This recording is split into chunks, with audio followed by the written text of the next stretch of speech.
Well, feeling more like summer on this Tuesday here in central and eastern Kentucky. Afternoon highs upper 70s to low 80s.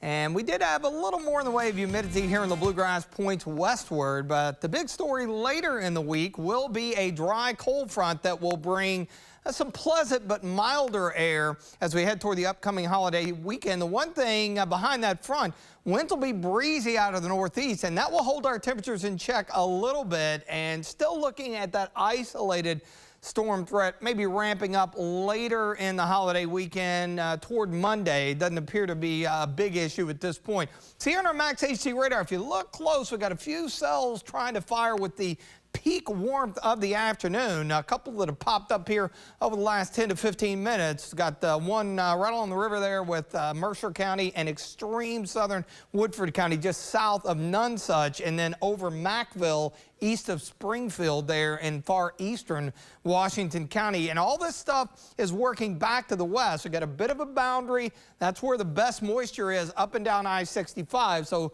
essentially the storms are kind of chasing the best dynamics and fuel source. Rest of the area high and dry and should remain that way. And what we've got out there now, once we lose the warmth of the afternoon, should diminish a little later on this evening. Bluegrass Pace Care, Skyview HC Camera Network, Richmond EKU looking good. Bit of an east to northeast wind. How about 81? So our temperatures have been warm. 84 at State Capitol in Frankfort, 82 here in Lexington, 81 Somerset, upper 70s elsewhere. Farther east you go, the air is a little drier with upper 40s to around 50 dew points, and we're just kind of right on the cusp of things out here where you see the deeper green.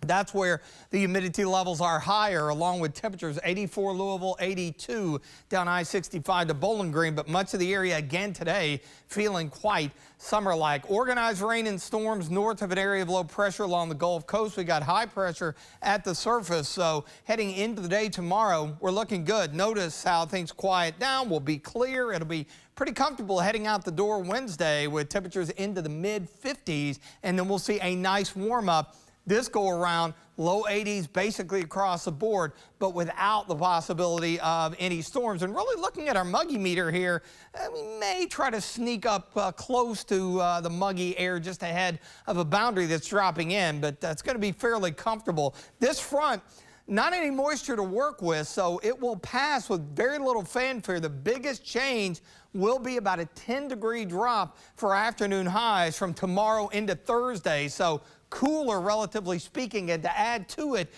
our winds out of the northeast are going to be pretty breezy Thursday, Friday, Saturday, so you'll see a little bit of a difference temperature-wise and feel it as well. Still looking at that upper low off to our southeast, mainly dry into the upcoming holiday weekend, but again, that east to northeast wind, at least Saturday, I think, will keep things down a bit temperature-wise, and then as the low kicks out, that's actually going to increase at least an isolated storm chance later in the period here. So you see the drop in temperatures, a little breezy with highs low to mid-70s through Saturday, and then we start to climb the ladder again. No washout or anything like that, just a typical almost summer-like pattern with the unofficial start of summer on Monday for Memorial Day. And hey, this time next week, afternoon highs should be back into the low to mid-80s.